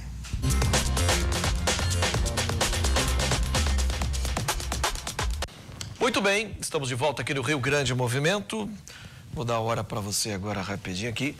12h13, já estamos com 23 graus de temperatura e solzinho tá gostoso. Nossa, que sol lindo, né? O dia tá lindo demais. Eu fico maravilhado, sabe por quê? Porque era um elemento foragido da justiça, o sol, né? Ele tinha sumido, ele abandonou. Agora ele voltou, então vamos recebê-lo com toda a pompa que ele merece. Estou cansado de chuva. Bom, agora vamos falar sobre as oscilações de preços e a instabilidade na economia, que sempre acabam pesando no bolso do consumidor. Para entender melhor os reflexos de tudo isso, Dr. Manuel Trindade, presidente do Instituto de Direito e Economia do Rio Grande do Sul. Ele é advogado, economista e professor da Escola de Direito da Unicinos. Bom dia, doutor. Bom dia. Mais uma vez, seja bem-vindo aí. Muito obrigado, é um grande prazer. Bom, mas nós tivemos um recuo na cesta básica em Porto Alegre de 3,50%. Mas o consumidor sente lá na ponta isso ou nem chega a sentir? Excelente ponderação. Realmente, estamos numa situação bastante difícil. Esta agora divulgação pelo DIEESE da redução do custo da cesta básica ainda muito pequeno, né? Passamos de um valor de R$ 452 para em torno de R$ 419, mas é importante saliente, ainda assim, tendo havido redução, a cesta básica em Porto Alegre é a terceira mais cara do país. Então, num momento de crise, onde a renda realmente ainda é muito pequena por parte da população, considerado os custos que, embora possam estar caindo, nós percebemos a inflação nos últimos meses vindo crescendo, ainda não se sente com uma pequena redução assim, de monta tão pequena, não se percebe ainda no bolso essa diferença. Na realidade, nós estamos sim num cenário de grande instabilidade. A crise ainda, ela persiste, já imaginávamos que poderíamos estar numa recuperação melhor, essa recuperação vem de forma muito lenta ainda. E acrescendo-se a tudo isso, e parece que talvez esse seja o grande determinante desta altíssima volatilidade que se observa, é a questão agora das eleições, né? Isso está trazendo uma instabilidade gigantesca, uma volatilidade. A gente percebe pela alta do dólar, né? Isso também pode vir a gerar inflação, sobretudo em relação àqueles produtos que dependem de insumos que são importados. Sim. Aliado a isso, estamos a observar um aumento da gasolina e também, não muito distante daqui, né, no nosso país vizinho aqui, a Argentina agora também vindo a sofrer, né, um impacto da crise muito grande, uma desvalorização do peso muito grande. O que pode ainda, a gente vê como oscila a economia dos países, né? A gente está acostumado já, eu desde pequeno, a proximidade aqui Argentina, a gente vai dependendo do câmbio, mais uma vez agora o câmbio parece que começa a se tornar favorável ir fazer compras aqui no país vizinho. Mas realmente a estabilidade atinge toda a região e sobretudo nosso país aqui, que está ainda uma dificuldade bastante grande, né? Você como economista, como é que você enxerga um país que faz tanta intervenção estatal em tomada de preço, agora fez uma tabela para os caminhoneiros? Isso parece que às vezes nós vivemos até momentos socialistas. Exatamente, isso nos parece um problema bastante grande, né? A economia hoje, mais vamos dizer assim, ortodoxa, ela não vê com bons olhos esse tipo de intervenção. Muitas vezes estas intervenções seriam até mesmo admissíveis quando estivéssemos frente àquilo que nós chamamos de falhas de mercado. Mas esta intervenção muito repetida e visando apenas a trazer um maior equilíbrio ou benefícios à economia, na realidade acaba gerando outros problemas e talvez agravando aqueles que já existiam.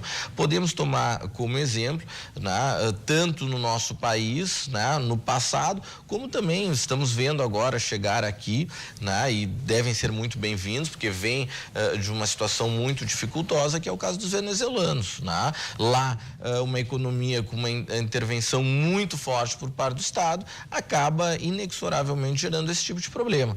Aqui no Brasil também a gente vê oscilar, a depender dos governos, uma maior ou menor intervenção. Mas isto está bastante claro na economia, pelo menos é aquilo que se entende como o up-to-date. Não, a intervenção ela deve ser muito comedida somente em casos muito específicos onde há Mas o problema é que o Estado já faz uma intervenção nessas taxas de sobretaxa de tudo. O imposto sobre imposto é uma coisa louca que nós vivemos no Brasil. Por isso que nós pagamos uma gasolina caríssima. Exato. Nós temos muito imposto até a saída da refinaria, atravessadores nos transportes disso. E sem contar que temos uma só que fabrica o negócio, né? Exatamente. No caso específico dos combustíveis, da gasolina, se observa dois elementos que influenciam muito nesse valor bastante elevado da gasolina.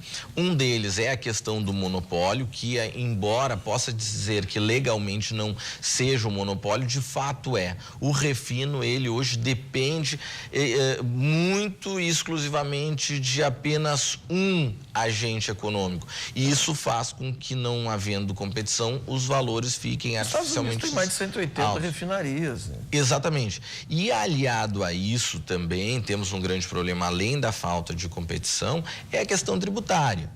Nós não podemos deixar isso de lado. Além da falta de competitividade, outro grande elemento determinante para o altíssimo custo do combustível é a carga tributária incidente. E aí não só em âmbito federal, mas também em âmbito estadual. Estadual também. É muito alto. É que todas as contas deles que eles sobem, eles querem que a gente pague. Então Exatamente. Eles fazem... Agora me diz uma coisa, a luz. O que se explica esse novo preço de energia elétrica, esse novo aumento?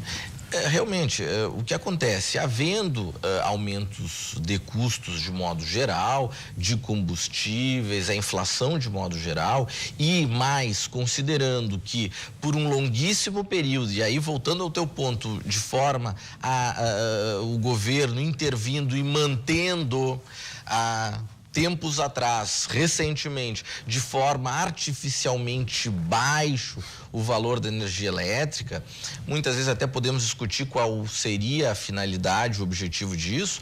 O que aconteceu? Se manteve artificialmente baixo, agora os custos se apresentam e está tendo que se fazer... Doutor, peraí, olha só, eu vou jogar pra galera aqui. Caminhão passa pelos fios?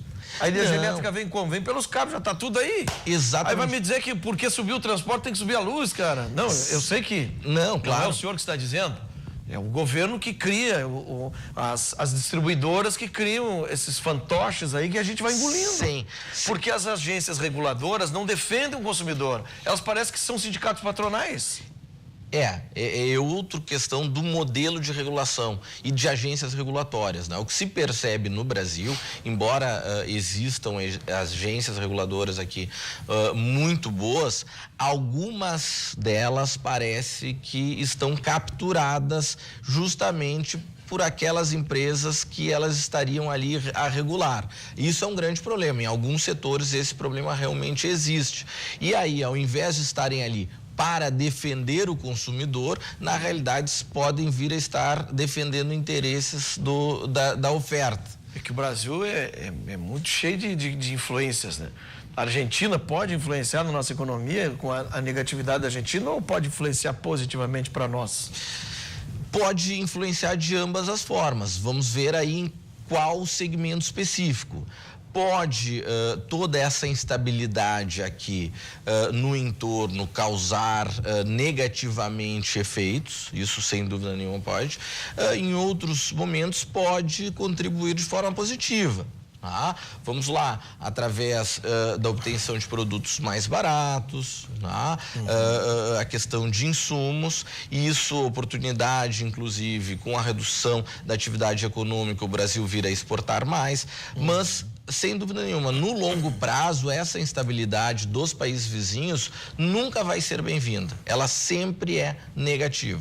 Pode, em alguns momentos, por pequenos períodos, em alguns segmentos específicos, trazer efeitos benéficos, mas no longo prazo sempre negativo. E o que resumidamente está acontecendo na Argentina hoje de novo? O que aconteceu? Olha, é um caso bastante curioso, porque vínhamos, né, de um governo, e governos, melhor dizendo, onde havia uma intervenção muito grande, que houve um desarranjo na economia, e aí tivemos então a eleição do Macri, um presidente reconhecido como um liberal, que adotou uma série de medidas liberais que esperavam-se, queria a economia ser revitalizada, mas os efeitos ainda não estão surgindo. Acreditamos que os efeitos perniciosos eram tão grandes, feitos pelos governos anteriores, que ainda que sejam tomadas medidas mais flexíveis de abertura do mercado, os efeitos positivos ainda demorarão para vir. E realmente é um tanto quanto curioso, porque, embora tomadas essas medidas, esses efeitos ainda estão se postergando no tempo. E para investimento, é hora de comprar dólar ou é hora de vender? Olha, isso seria muito arriscado fazer qualquer tipo de previsão nesse sentido, porque a tendência ainda, enquanto existir essa estabilidade em virtude das eleições, é possível que continue subindo, mas a depender de quem vier a ganhar, e aqui eu não sei até que ponto a gente pode publicizar isso, não é uma questão propriamente de entendimento próprio, está na mídia de um modo geral, se entende que se vier a vencer um governo mais ligado a um entendimento assim de direita, vamos dizer, a tendência é que o mercado receba isso de melhor forma e haja então uma queda na taxa de câmbio. Tá? Mas, claro, isso é bastante especulativo. Sim. Não penso que agora, como investimento, seria interessante a compra de moeda em si, porque realmente a previsão é muito não temos elementos objetivos para uma maior previsão. Ouro? Alguém ainda investe em ouro? Sim. O ouro, nesses períodos de instabilidade, ele acaba subindo bastante. Né? Nós vimos nos últimos tempos, aí até mesmo nos anos recentes, uma subida do valor do ouro muito grande. Se revelou um grande investimento. As ações, por outro lado, estão extremamente voláteis. Houve, em função desde a queda dos caminhoneiros, uma queda muito grande, mas já vem novamente retomando seus preços, e é possível, a depender de quem vier a se sagrar o vencedor nessas eleições, que elas venham aí o índice Bovespa realmente subir novamente.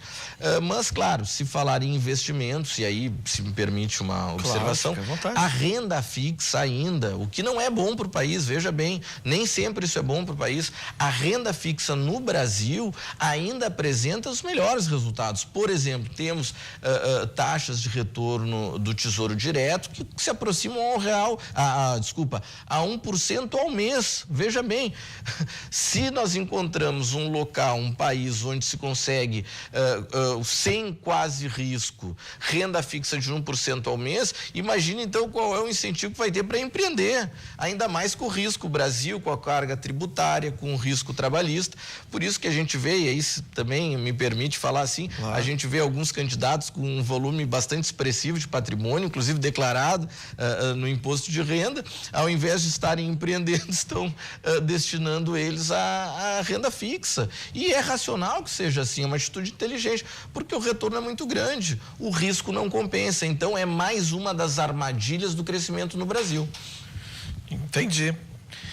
E a nossa economia faz assim, né? Fica oscilando por essa estabilidade política e uma estabilidade jurídica também instalada nos superiores tribunais, né? Exatamente. Lá, federais, né?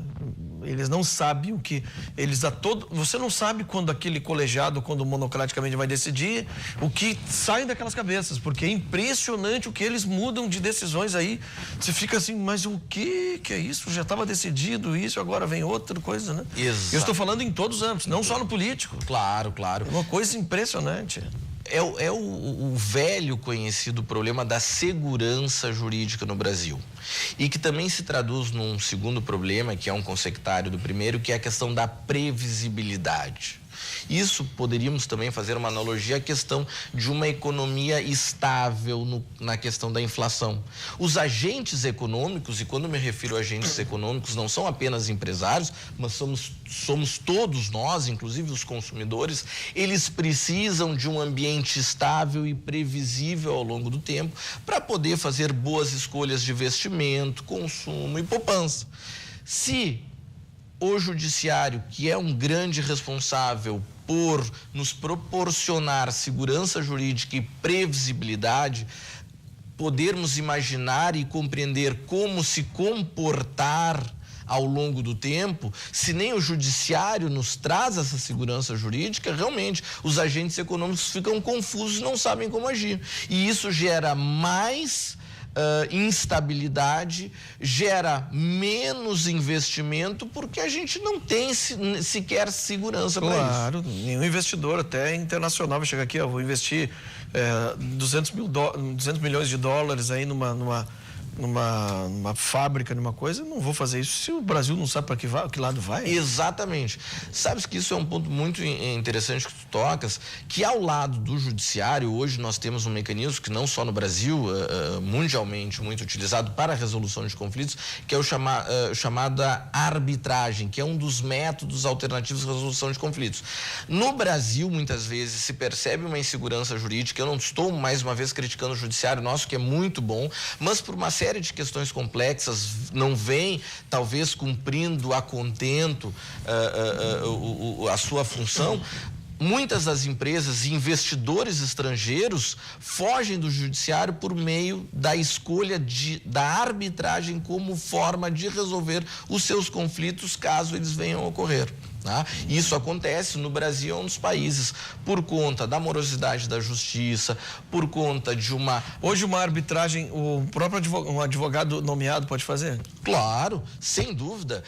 Já na elaboração do contrato, as partes podem convencionar por resolver um conflito futuro por meio da arbitragem. E aí, assim, elas saem ou escapam do judiciário. Ok. Muito obrigado, doutor Manuel Trindade, presidente do Instituto de Direito e Economia do Rio Grande do Sul. Ele que é advogado, economista e professor da Escola de Direito da Unicinos. Sempre bom a sua presença aqui, com muitos esclarecimentos. O senhor é sócio aí já, né? Ah, com certeza. É um prazer, é uma honra. Vamos lhe convidar outras vezes. Sem dúvida, à disposição. Com certeza. E no próximo bloco, o Rio Grande Movimento traz notícia para você. Rapidão, estamos de volta.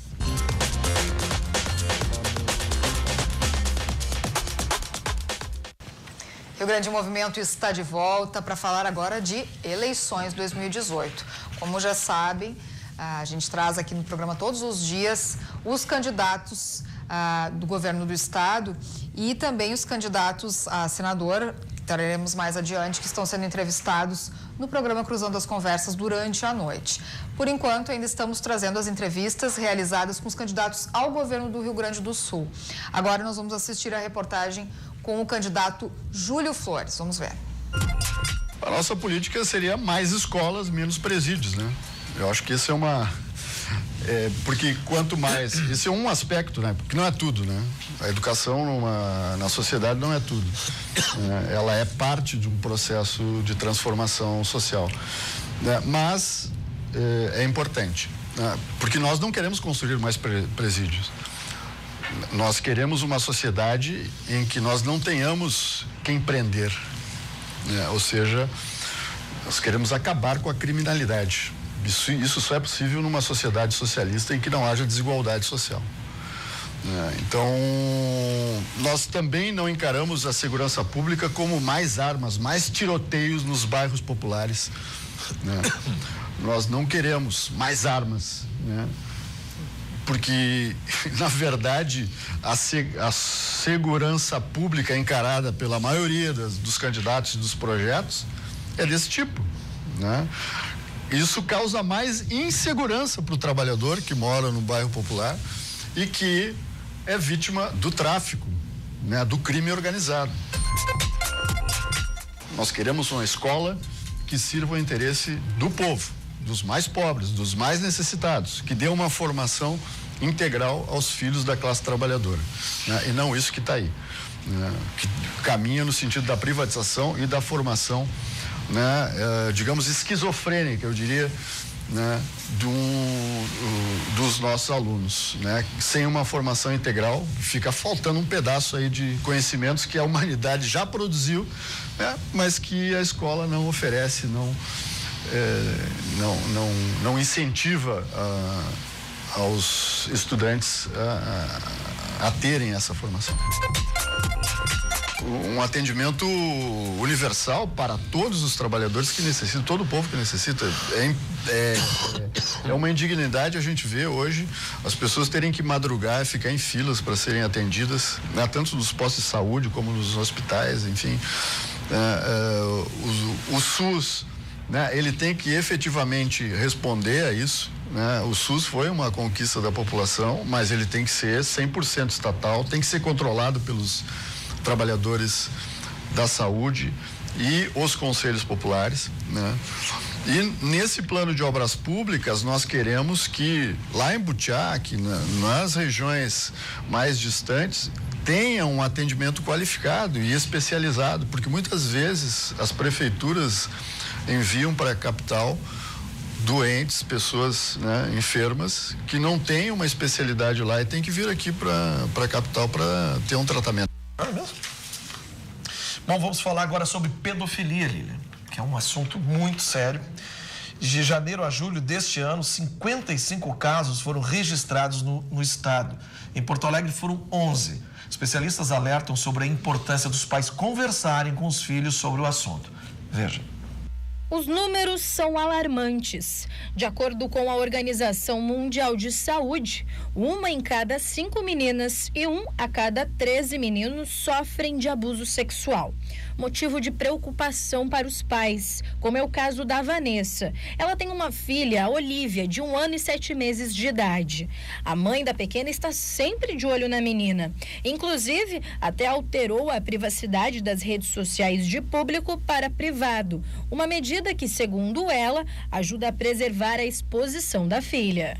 A gente procura sempre cuidar, nunca publicar nada que ela apareça o corpo, assim, ela não tem muito o que mostrar, mas a gente procura sempre de roupa, mesmo na piscina, assim, ela tem uma camisetinha, então é a camisetinha, a bermudinha da piscina, para preservar mesmo a imagem. Mas e como lidar com essa situação?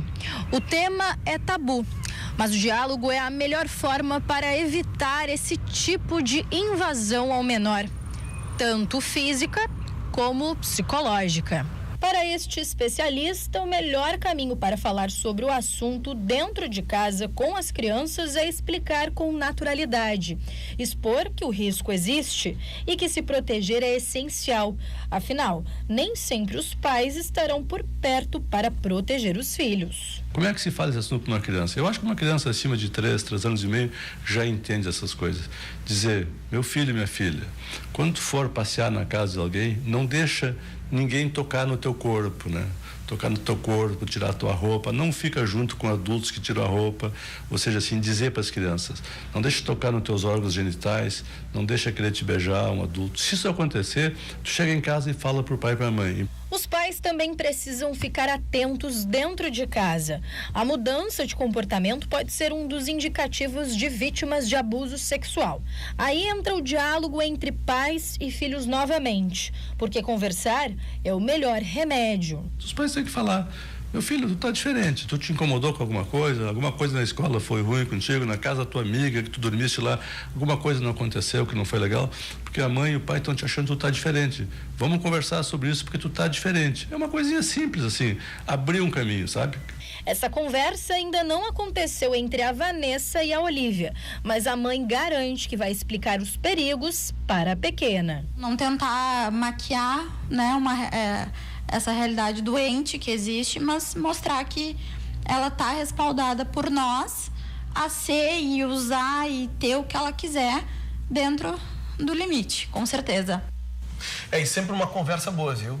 Com as crianças, com os filhos, né? Tanto menino quanto menina, né? Eu sou pai de 2 meninas, né? E a minha já tem 12 e essa aí já tá bem alerta. Então, preocupação agora com a menor.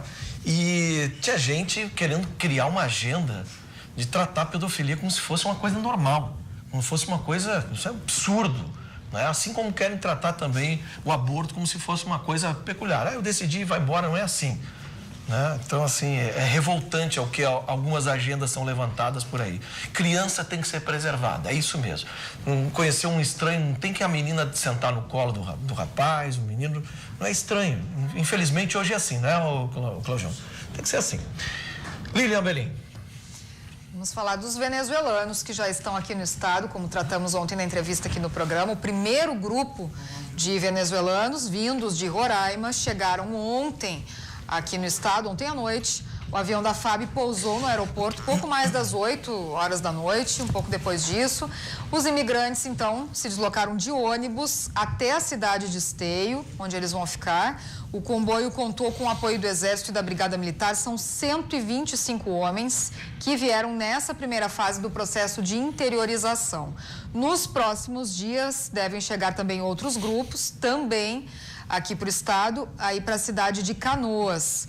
O prefeito também colocou o município à disposição, o prefeito de Chapada colocou o município à disposição para receber os venezuelanos. Tá aí as imagens.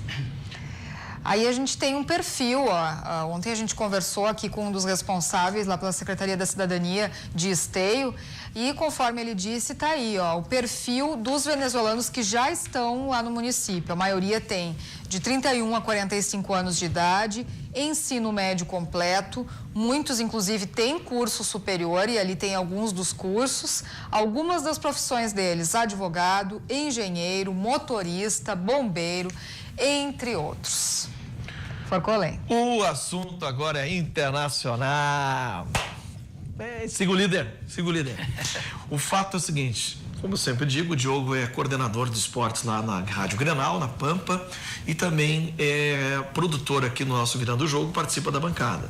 E ontem eu participei da bancada e nas discussões ali eu dei o placar ontem. Que isso vocês todos são testemunhas, inclusive meus colegas, 2-1, foi? É verdade, tudo bem, Forcolém? Tudo bem. E líder, né? E líder agora. Líder, cara, que coisa. Isso é coisa de Deus. Isso é Deus. Tudo aconteceu como precisava acontecer. O São Paulo perdeu fora de casa para o Atlético Mineiro por 1-0. Curiosamente, um gol contra, né, do Atlético Mineiro, do São Paulo para o Atlético Mineiro. E o Inter venceu 2-1. Mas foi um jogo muito emocionante, porque o Internacional mostrou muitas características que até aqui não tinha mostrado na competição. Primeiro, foi um time de ímpeto em todos os momentos. E outro, reagiu muito rápido, porque fez o gol cedo, segurou o jogo, aí o gol do William Potker aos 4 minutos, e aí segurou o jogo. No final, né, do primeiro tempo, ainda na metade do primeiro tempo, o Inter começou a tomar uma pressão.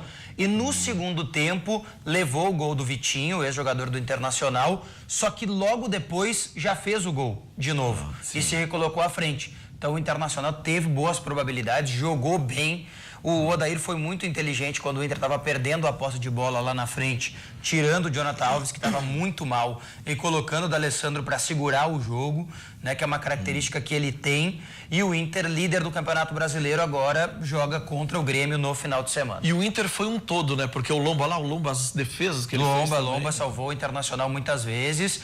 É uma característica desse time, né? Sabe sofrer defensivamente, a defesa é muito boa e o Marcelo Lomba acabou sofrendo um gol. Uma pena, viu, Forcolém, que agora ele é apenas o terceiro goleiro da história do Inter com mais minutos sem sofrer gols. 688 minutos, 12 horas sem sofrer um gol. O Marcelo Lomba. Perde apenas pro Tafarel e pro Manga, né? Que estão na frente dele com um número expressivo aí. Olha sem lá, tomar gols. Ele tem uma saída, ele tem uma saída muito boa. E ele é muito atento, né? Ele tem uma explosão, aliás, um reflexo muito grande, né? E detalhe, né? Ele era o reserva. E agora muitos torcedores do Inter entendem que o reserva é o Danilo. Quando o Danilo voltar, ele é o reserva do Marcelo Lomba. Ele vai ter que conquistar de volta se o Lomba continuar nessa fase aí, muito provavelmente o Lomba seja o titular. Destaque para o Dourado, jogou muito bem na partida de ontem contra o Flamengo. Uma informação importante, Forcolém, que é para nós aqui do Rio Grande do Sul. Se o Grêmio vencer hoje o Santos fora de casa, domingo no Beira-Rio, estádio lotado, 45 mil pessoas para ver o Clássico Grenal, que vale a liderança do Campeonato Brasileiro. Liderança? Bom, o Inter Exatamente. já tá líder. O Inter é o líder, só que se o Grêmio vencer hoje, os dois disputam a liderança. Quem vencer vai ser o líder isolado. Caramba, então tá. Depois, mais futebol no Virando o Jogo. Obrigado, Diogo. Valeu, Forcolém. Valeu. E nós vamos para um breve intervalo comercial e já voltamos com cinema, cultura, já.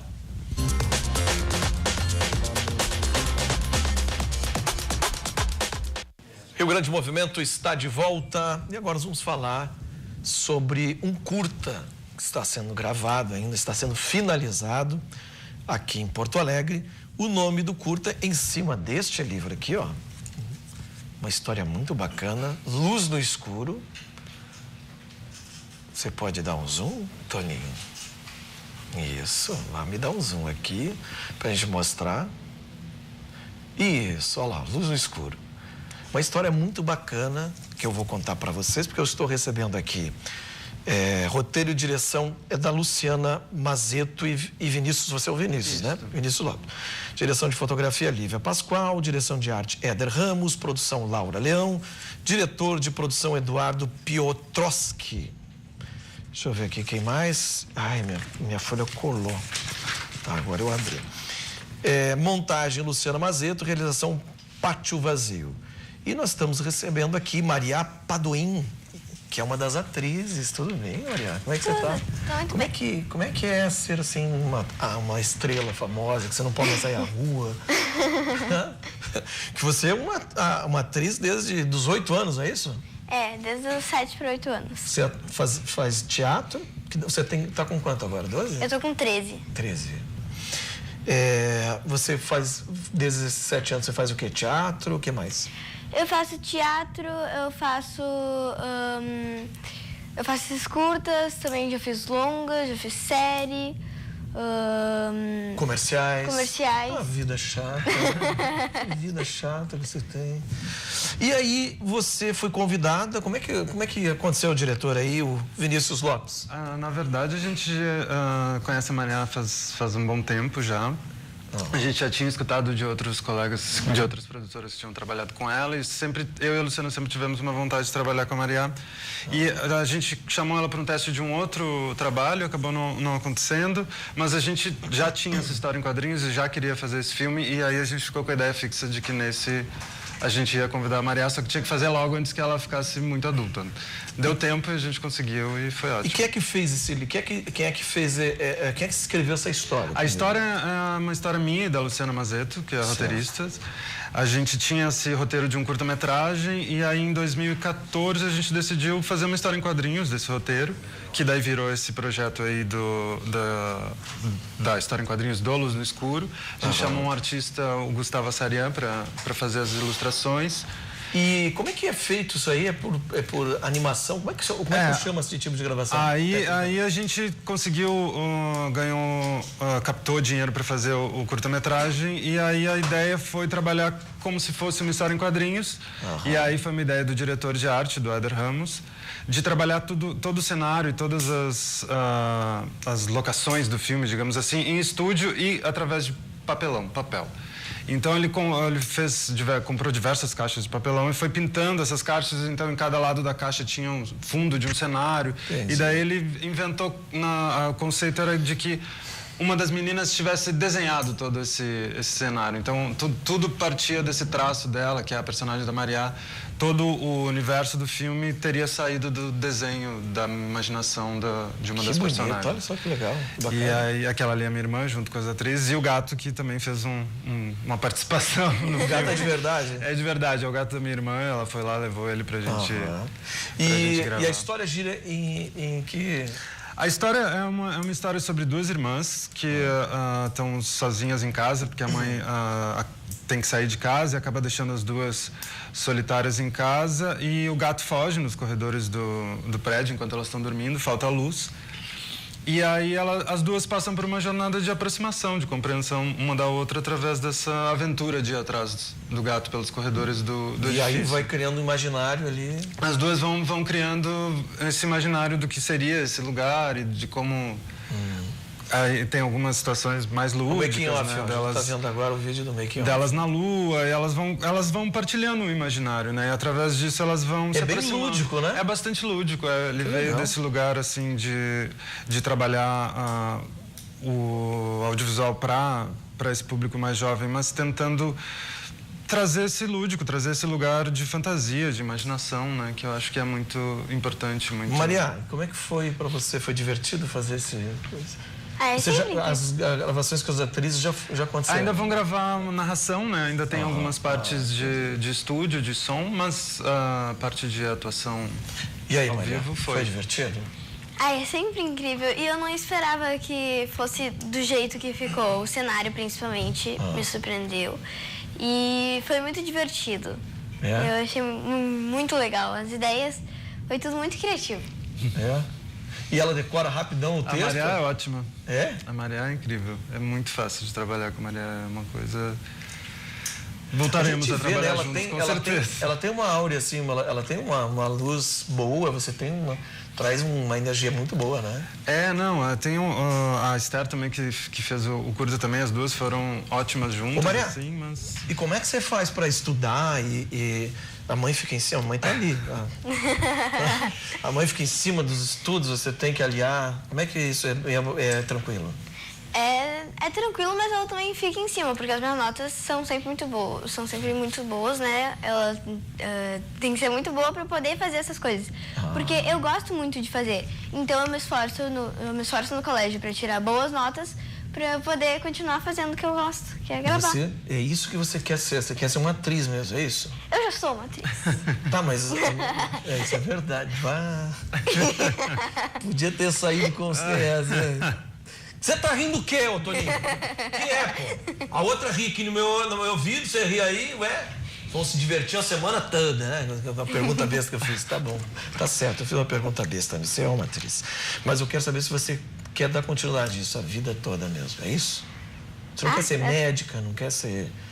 Eu já pensei muito também em ser médica, porque eu quero descobrir... Eu queria muito descobrir a cura do câncer, porque eu vejo as pessoas tristes com essa doença também, e eu queria muito descobrir um jeito de curar elas. Mas eu também quero ser atriz, então eu acho que eu tenho tempo para pensar. Então faz um papel onde você é uma doutora cientista lá que tá descobrindo a cura do câncer, eu acho. Já tenho uma ideia. O que você acha? Né? Pô... Cara, é o seguinte, vocês me deram esse livro, né? Sim. Então eu quero um autógrafo, você faz favor, já que você é uma pessoa famosa, conhecida, que um dia você tá lá na Globo. Sei lá, dá pra escrever, né? Vou fazer do lado do gato. Pode ser na outra, que é branca. Outra branca. Abre mais uma, daí é branca. Qual é os filmes que você já fez? Já vai falando comigo aí. Qual é os filmes que você já fez? Um longa que você falou, qual é o filme que foi? O longa que eu fiz é Raia 4. Raia 4. O que é isso? É infantil? O longa que... todo o elenco são adolescentes, né? E eles são todos nadadores. Eles nadam profissionalmente. E aí a única atriz que tem sou eu. E é sobre uma menina, a principal é uma menina que eu sou a melhor amiga dela. E ela tem duas melhores amigas. Uma que é a mais infantil, que sou eu. E a outra já é um pouco maior. E no filme vai mostrando ela passando um pouco de mais criança para mais adolescente. Entendi. Daí vai mostrando o que ela muda e tal. Você sempre foi... Você às vezes você aparenta ser uma menina tímida, mas aí parece que nas câmeras você acende, é isso? Quer dizer, às vezes... Manda aí, diretor. Quero um autógrafo também, tá, um dedicatório aí. Você gosta mais de teatro ou cinema? Cinema é tua paixão? Eu gosto muito de teatro, mas eu também gosto muito de cinema. É difícil essa pergunta aí. Mas eu acho que eu gosto mais de cinema, porque toda essa... Eu gosto muito dessa coisa das câmeras e... Sim. Tá bom. Como é que é o nome? Não é nos bastidores. Eu gosto muito dos bastidores. É muito incrível. Da gravação. Tá legal. Maquiar, você gosta de maquiar, né? Gosta de maquiar, gosta de parar. Agora, só um pouquinho. Corta. Claquete. Eu amo claquete. Figurino, troca figurino. Alguém te me manda ali também, né? Alguém mexe teu cabelo, daí faz maquiagem, aí um figurino. Ai, Maria, bota esse vestido, fica melhor essa blusa, né? Isso é legal, né? Isso é bacana. É. Vem cá, e quem é que você se espelha como atriz? Você tem um ídolo? Ou pode até ser um ator? Vamos fazer pergunta desse que você tá hoje. Nossa, é tanta gente talentosa, né? Mas cita uma. Deixa eu pensar. Então tá bem. Ah, não sei, eu acho que eu... Tá terminando. Tá terminando? Não! Tá bom. Obrigado, diretor. Parabéns. Quando vocês finalizarem, vamos falar de novo sobre esse... Gostei. Você é uma menina muito querida, sabia? Parabéns. Muito obrigada. Você é um ser humano incrível. Vamos ficando por aqui. O Rio Grande Movimento, amanhã é feriado. Pra você, pra mim, pra Lília. Não tem conversa, a gente trabalha. Ah, vocês vão ficar de feriado? Os câmeras, né? Não, então vamos trabalhar. Eu botei vocês lá na escala, não tem conversa. Voltamos amanhã às 11 da manhã. Tchau.